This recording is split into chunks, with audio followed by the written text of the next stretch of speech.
الانطلاقه الخاصه بالجوله الاولى. الانطلاقه تاتي الان صافره فريق الجيش الملكي.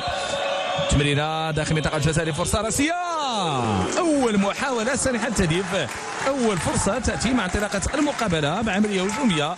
الارتقاء كان ديال اللاعب غيلوف، الطريقه ديال التمرير، ايضا التعامل مع الكره في الخط الامامي. فرصه تصويبه اماميه، محاوله ممتازه، الحارس يتصدى المحاوله الجيده والحارس يتصدى مع واحده من ابرز الفرص على مستوى التصويب. كره لا تزال الشباب المحمديه داخل منطقه الجزاء، عمليه الاستخلاص، لكن هناك تغطيه وابعاد للملعوبه على مستوى الخط الامامي. فرصه فريق الجيش الملكي.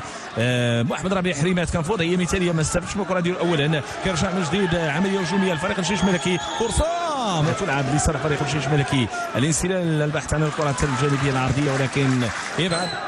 او عبد الفتاح حدراف اخذ ورد، عبد الفتاح حدراف محاوله اللحاق بالكره، تدخل، هناك مخالفه. طيب الحكم المساعد ذلك يشير الراي معلنا على ذوحيه سعيده التنفيذ. تنفذ داخل منطقة الجزاء، رأسية متواصلة، البحث عن حريمات، محاولات من أجل تحقيق الأهداف، تمريرة عرضية جانبية والحارس في المكان المناسب. يسرى عملية هجومية، كرة تنفذ داخل منطقة الجزاء ومباشرة إلى خارج الخط الخلفي للملعب. تمريرة كما فعل زحزوح، يستلم تمريرة عرضية جانبية، فرصة خالد تورخان في وضعية مثالية، تصويب، تعود مرة ثانية. الشباب المحمدي وفريق الجيش الملكي، أكيد أننا نتحدث عن تاريخ مهم جدا من المباريات القوية في الوقت للتصويبة مباشرة صوب الحارس شاف الدلوزي، ثم تمريرة عرضية جانبية تأتي بهذه الكيفية، خروج ممتاز للحارس، العرضية من ياسر الزين وتصدي من أيوب الخياطي في المكان المناسب، يتمكن من إيقاف هذه العملية. عديد من رأسية مباشرة إلى خارج وقعة الملعب، ضربة مرمى. تشيستاف لقاد فريق أبا قبل المنتخب البوروندي، كانت عنده عديدة. ضاعت الكرة، فرصة متاحة لفريق شباب المحمدية داخل منطقة الجزاء، تصويبة زين الدين دراج، كان بإمكانه أن يقع في المحظور، منحة هدية ولكنها محاولة تصويب. تمريرة عرضية جانبية من عبد الفتاح حدراف، راسية مرة ثانية مستمرة متواصلة وتصويبة. وقت اللي كتجي تمريرة ممتازة، فرصة ديال التصويب، فرصة ديال التصويبة، ولكن التصدي من جانب الدفاع. يلعبها الجانب مع عبد الفتاح حدراف، ينطلق داخل منطقة الجزاء، تمريرة الهدف، والهدف الأول، الهدف الأول لصالح الجيش الملكي. الجيش يضع عنوانا خاصا له في مباراة اليوم بهدف يأتي بهذه الكيفية من الجهة اليمنى، الانطلاقة، العمل، كل العمل لعبد الفتاح حدراف على مستوى الانطلاق، على مستوى التمرير، وبعد ذلك تستثمر الكرة على النحو الأمثل ليكون الهدف أو لصالح فريق الجيش الملكي. 1-0 النتيجة مسجلة إلى حدود اللحظة. الجيش الملكي الذي يستحوذ على 69% من نسبة باش يلعب هذه الكرة أمامية، حريمات، عملية الاختراق، المرور، لكن هناك تغطية، الخطأ، الحكم كيشوف بين هناك الكرة في الركنية لصالح زحزوح، كيرفع الكرة ديالو داخل منطقة الجزاء، راسية، رجعت مرة ثانية عند بن زحزوح، كيتمكن من الكرة ديالو، تمريرة عرضية جانبية داخل منطقة الجزاء. وهناك أول حديثنا اليوم على مدرب فريق الجيش الملكي تشيسلاف، مش وضعية مثالية، نسباش، تمريرة عرضية جانبية، وهناك تغطية الدفاع، تمريرة ممتازة، خالد تورخان، وتصويبة من زحزوح إلى خارج رقعة الميدان.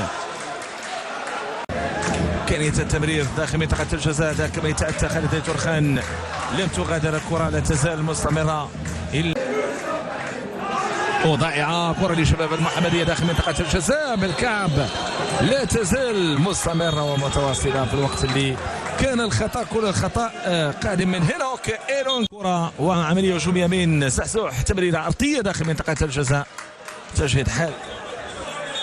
لاحظوا هنا كرة تمريرة عرضية جانبية، راسية،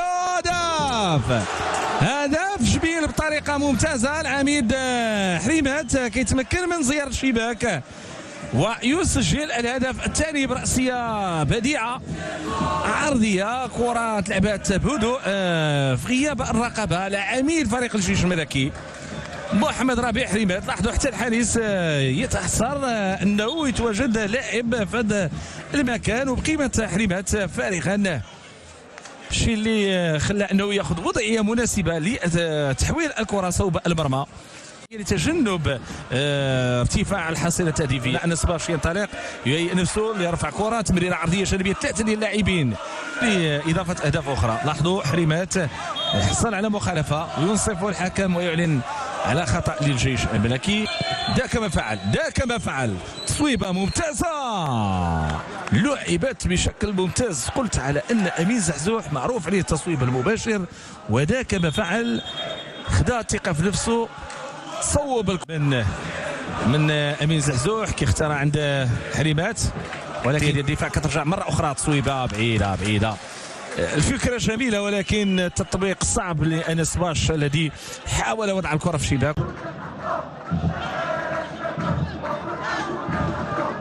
كره صالح فريق الجيش الملكي الان، محاوله ولكن كاين هناك تدخل. لكن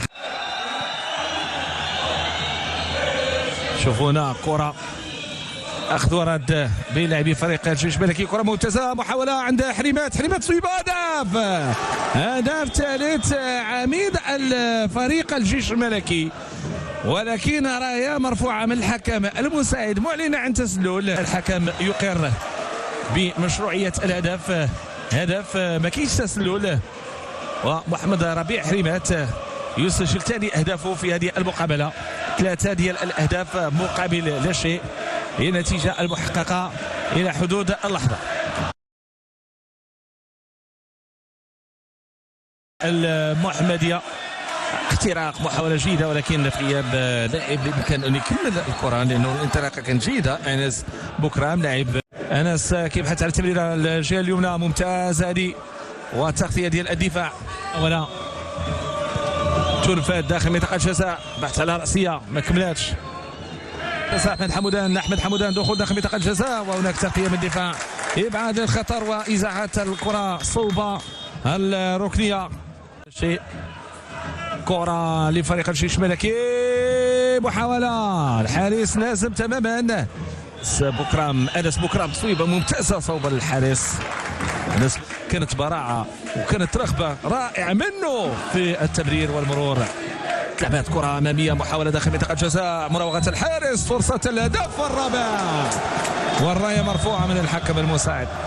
الحكم المساعد يرى ان هناك تسلل، سنتابع الاعاده ستوضح ذلك، لانه بناء العمليه الهجوميه كان سريع، بناء الكره كان سريع من تمريره عرضيه جانبيه، فرصه داخل منطقه الجزاء، هدف ثالث، هاتريك يحضر اليوم من جانب يؤكد انه حاضر، انا هنا، انا متواجد واعزف على جيتار الاهداف على الوتر الحساس. حريمات يحرم فريق شباب المحمديه نعم من اهداف، من انتصار، من تعادل، لان حريمات اليوم وقع 3 اهداف، هاتريك بالنسبه له، بالاضافه ايضا الى هدف جويل بيا، 4 اهداف، اختراق، دخول داخل منطقه الجزاء.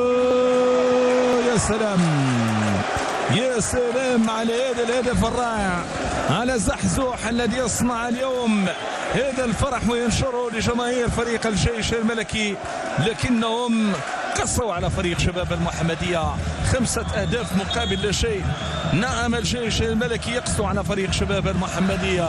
المدرب الذي يبدو على انه مرتاح، المدرب الذي قدم كل ما يمكن